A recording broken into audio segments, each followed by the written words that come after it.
Next on Currents News, Joe Biden and Kamala Harris together as a team for the first time, launching their run to take the White House. An in-depth look at the issues that matter most to Catholics and what Senator Harris has to say about them. Also, St. John's political expert Brian Brown is here with his take on the state of the race. After losing her son, a lawmaker is fighting to fix discrepancies in maternal health care for women of color. I'm Emily Druby, and I'll tell you how. A COVID alarm sounded in a Brooklyn neighborhood, and that's happening at the same time a Bay Ridge Catholic school is confronting the pandemic. A new Catholic school in the Brooklyn diocese planning to put science first is now using technology more than ever to keep kids safe from the pandemic. I'm Jessica Easthope, and that's ahead. The news starts right now.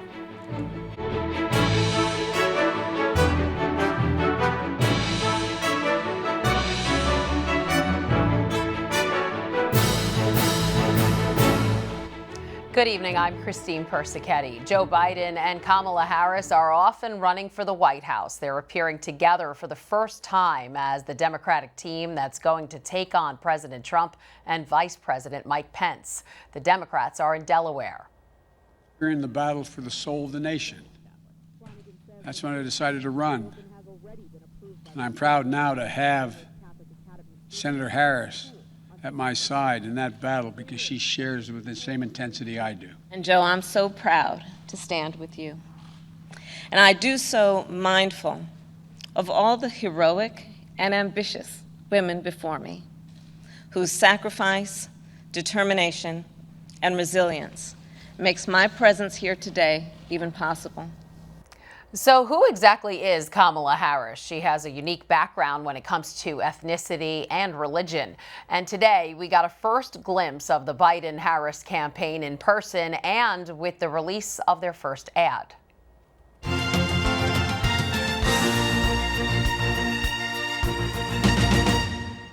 You ready to go to work?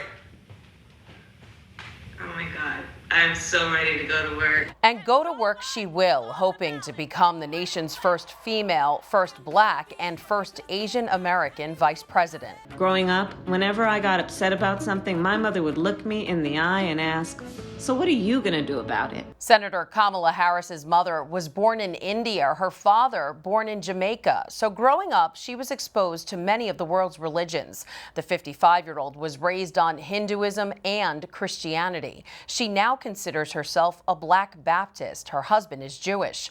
But while she could be second in command to the second Catholic U.S. president, He's a man of faith, decency, and character. she'll have to fight for the support of some Catholic voters. Harris is a staunch supporter of legal protection for abortion and has pushed Biden on that issue. As California Attorney General, Harris was criticized by the state Catholic Conference for sponsoring a bill forcing pro-life pregnancy centers to advertise abortion services to their clients. That law was overturned by the Supreme Court. In 2016, she was elected to the U.S. Senate, where she rose in prominence for her grilling of President Trump's Supreme Court nominees. Can you think of any laws that give the government the power to make decisions about the male body? She also raised questions about whether a federal judge candidate could be fair, since he was a member of the Knights of Columbus, which she called an all-male society that opposes a woman's right to choose and marriage equality. Her early career included a stint as district attorney in San Francisco. As attorney general, she took on the big banks during the foreclosure crisis. Now she's making history, just the third woman to appear in the VP slot for a major party ticket, a role model for little girls who were often brought by their parents to her campaign events to see a biracial woman vying for the nation's top job. When I see those little girls in particular, I see myself, right? And I see the children of my family, and I see the children of our country. Since ending her campaign for president, Harris has been working on her credibility within the Democratic Party, trying to reach out to the party's base. And coming up later in this newscast, we'll talk to St. John's University political science professor Brian Brown about Biden's pick and what it means for the Democratic Party and the Catholic vote. President Trump is already taking on Kamala Harris, calling her one of the most liberal people in the U.S. Senate. He also didn't think she'd get the VP slot. But I was a little surprised at the pick. A lot of people would say that might be the pick. I was more surprised than anything else because she did so poorly. Many people did much better than her in the primaries. She did very poorly in the primaries. And that's like a poll. Trump is also attacking Harris on raising taxes. At the same time, Vice President Pence is looking forward to the upcoming debate. So my message to the Democrat candidate for vice president, congratulations. I'll see you in Salt Lake City. The Pence-Harris debate is set for October 7th in Utah. Racial justice and defunding police are going to be hot topics on the campaign trail. The Trump-Biden ticket is voicing strong support for the police in the wake of the widespread protests sparked by the killing of George Floyd. And Joe Biden is adamantly opposing efforts to defund police departments. Senator Harris is hedging her bets on cutting off money to the cops. She's calling instead for a, quote, reimagining of public safety. Questions about race are also vital for expectant moms. There are disparities between health care for pregnant Black women and white women. Currents News' Emily Druby has the story from Windsor Terrace. You're losing a part of you. In 2016, Rodneyce Bichard lost her son after going into labor at 22 weeks. The New York State Assemblywoman was denied treatment by the hospital. They cited a policy that says they can't intervene that early in a pregnancy because of insurance. And I looked at them with horror. I'm like, how insensitive can you be? I said, I want to try to save this baby. The Brooklyn Democrat gave birth to her son at another medical center, but hours later he passed away. She says if she had been treated right away, it might have been different. It was probably the most, devastating moment. The lawmaker is certain race played a role in how her case was handled. CDC statistics show Black infants are twice as likely to die than white infants, and that preterm birth is 50% higher for women of color. Recently, doctors and health professionals have pointed to a variety of factors that could explain the differences. One of them is racial bias. The level of respect varies according to your gender or your race. Longtime nurse Alicia Jones believes some of that is because of the way Black women are treated by medical professionals. If you are not a woman of color and you advocate and you ask questions, you are listened to, where if you're a woman of color, it's just dismissed and you have an attitude. Alicia runs New Beginning Center of Hope, a pregnancy resource center in Jamaica, Queens. They place an emphasis on making sure women don't feel any bias when they walk through the door, something she has personally felt.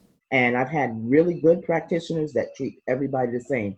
But I've also had practitioners that once they their implicit bias really shows. Assemblywoman Bichard is working to end racial disparities in maternal health care. She's currently waiting for a bill she wrote named the Jonah Bichard-Cohen Law after her late son to be signed into law by Governor Andrew Cuomo. It'll require hospitals to tell pregnant women if they're going into preterm labor and force them to provide care if it's a high-risk pregnancy, things that would have helped her. Joan Tropnis is the director of the Health and Human Services program at St. John's University. She says while laws are important, so is education, so that people are aware of the biases.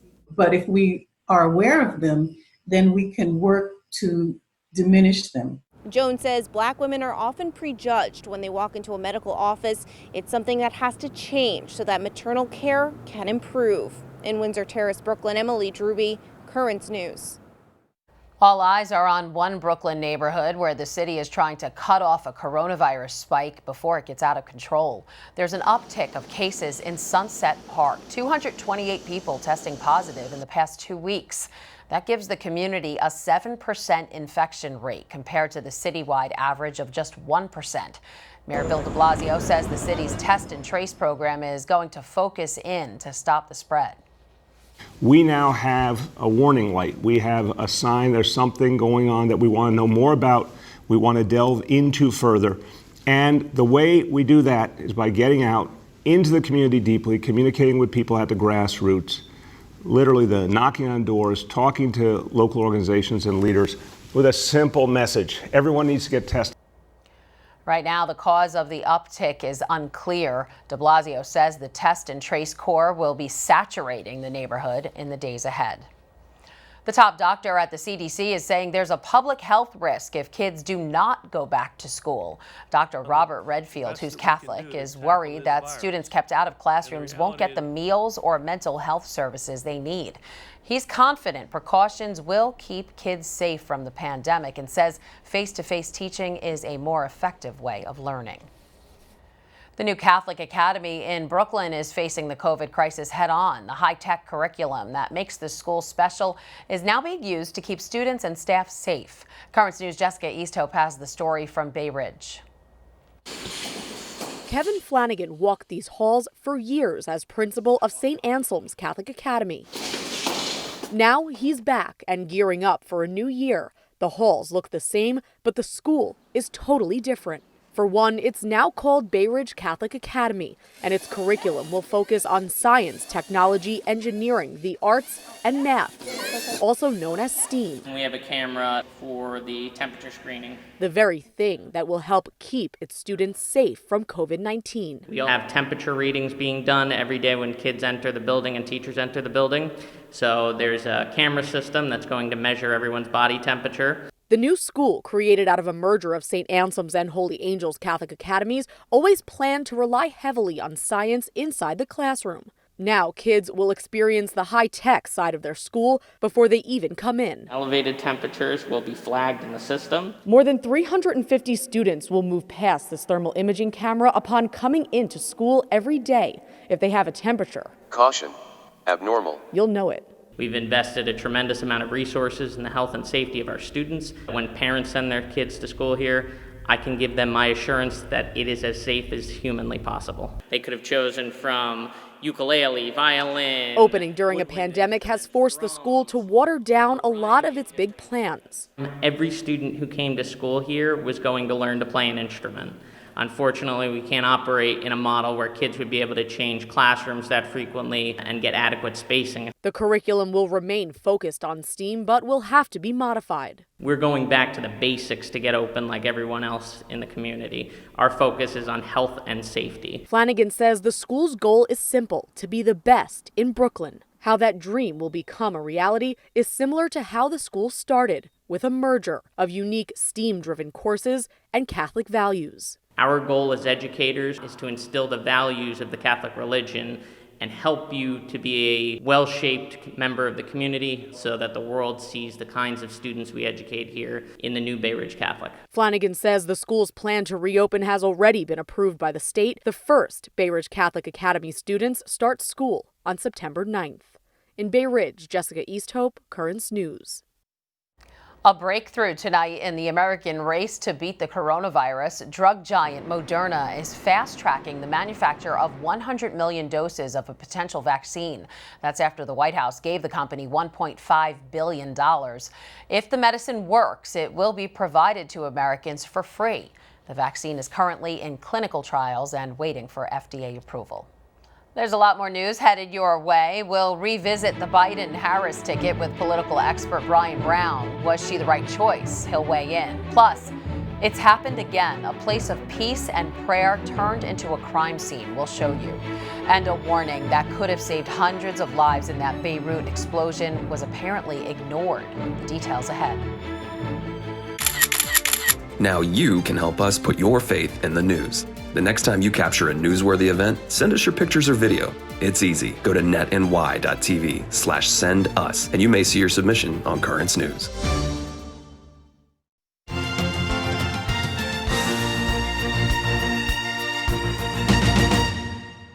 More now on the presidential election. Now that Joe Biden has chosen Senator Kamala Harris as his running mate, voters will decide if this is the team they want to see in the White House. Joining us now to talk more about the presumptive Democratic ticket is St. John's political science professor Brian Brown. And Brian, what do you think of Joe Biden's choice?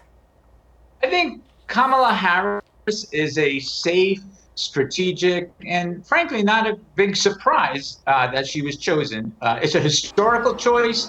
It's an inspirational story given her background, but it's a long way to Election Day. That's for sure. And Biden and Harris at one point were former rivals. Let's take a quick look at a clip from one of their debates last August.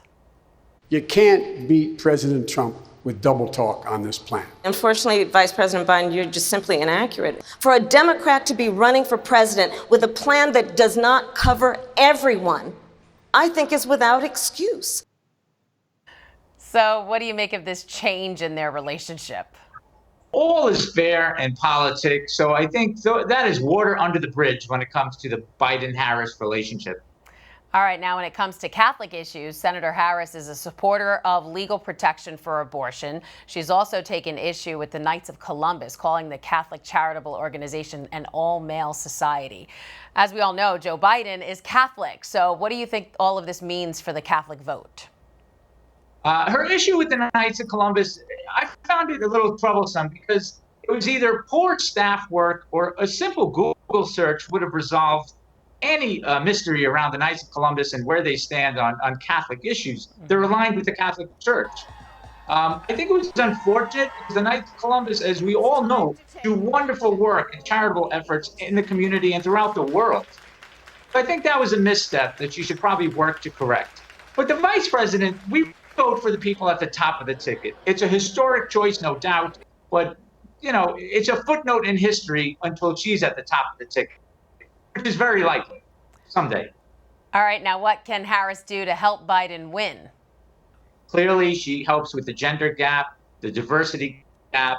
I think there are some progressive voters who might have been on the sideline up until now who can get behind Kamala Harris as part of the ticket. The real question for me is going to be, her presidential ambitions are no secret. If elected, Joe Biden is going to be the oldest person to assume the presidency of the United States. So the chatter is almost going to start immediately about Kamala Harris in 2024.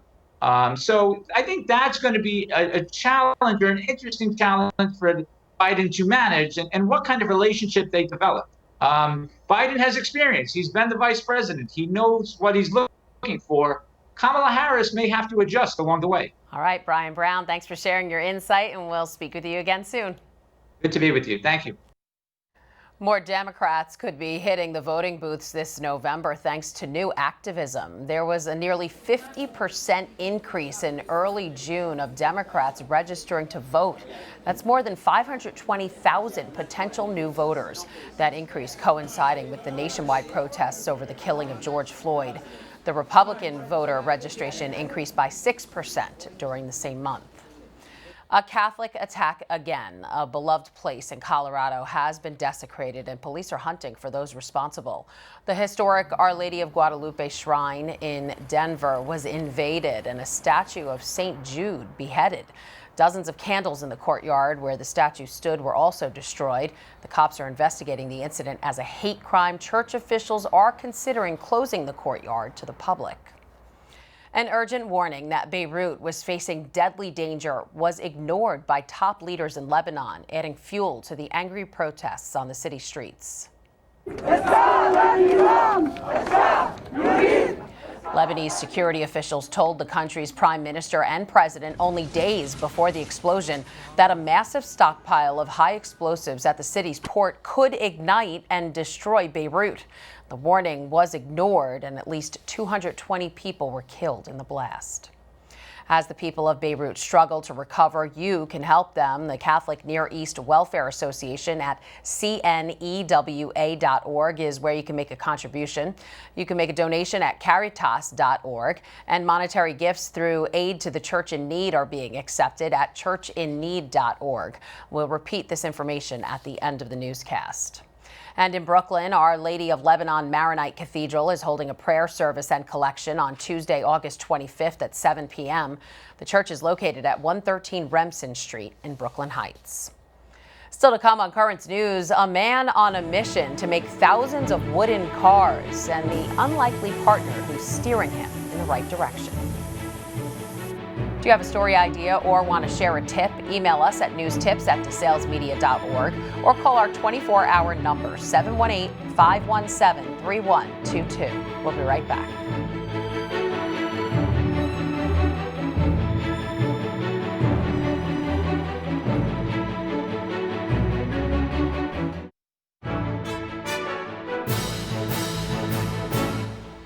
Finally tonight, a man in Iowa is on a mission to make 10,000 wooden cars. When he got sick, he was afraid he wouldn't be able to finish. As Eric Hansen reports, the Lord answered the man's prayers. Garages across America are filled with dream cars. But Vern Hartker's dream has smaller wheels. You don't have to have too many smarts to do it. It wasn't a Hemi or 4x4 that got his motor running 2 years ago. It was a 2x4. Wood. I made, I don't know, 8 or 10 of them. I thought, what am I going to do with these? How am I going to get rid of them? He handed them out to kids at church, made a few more for neighbors, and soon found himself in business. I thought, what am I doing here? Giving free wooden cars to anyone who'd pass them out, even missionaries in Africa. It just fills your heart. Knowing a simple car can crack a smile. In 2.5 years, Vern's handmade 6,000. He's paid a price. I got this thumb here. It's numb because I cut it on the bandsaw. No, this ain't nothing. What else I got going on? Because Vern wants to make 10,000 before it's too late. Breathing problems and health problems, blood problems, and I don't know how long I can keep it going. Doctors tell him his heart and lungs just aren't getting the oxygen they need. I've been to 2 doctors, one specialist and another doctor, and ain't nothing they can do about it.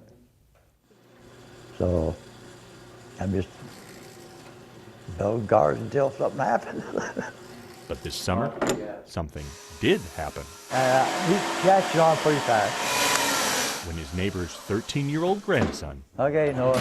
stopped over. Cutting out the wheels for the car. Noah Fatma walked into Vern's garage with nothing to offer. You okay, Noah? Yep. But a teenager's willingness to learn. Take your time, Noah. And the promise to help Vern finish the only item left on his bucket list. Yeah, it fills my heart. Oh, he does. Since June, that 8th graders had a crash course in woodworking and Vern's motivation. I just think it's cool to give cars to people that are in need. But Vern's realized something too. When I die, he can take over. And I'm going to donate these tools to him when I die. And then he can just keep going with cars. Vern's still praying he'll live long enough to finish 10,000 cars. I'm just going to keep pumping them out until I can. And then my buddy over there is going to take over. That was Eric Hansen reporting, and you'll be happy to know Vern did hit his 10,000 car goal last week. And that is current news. Before we go, here again is where you can make a donation to help the people of Lebanon. CNEWA.org, Caritas.org, and churchinneed.org.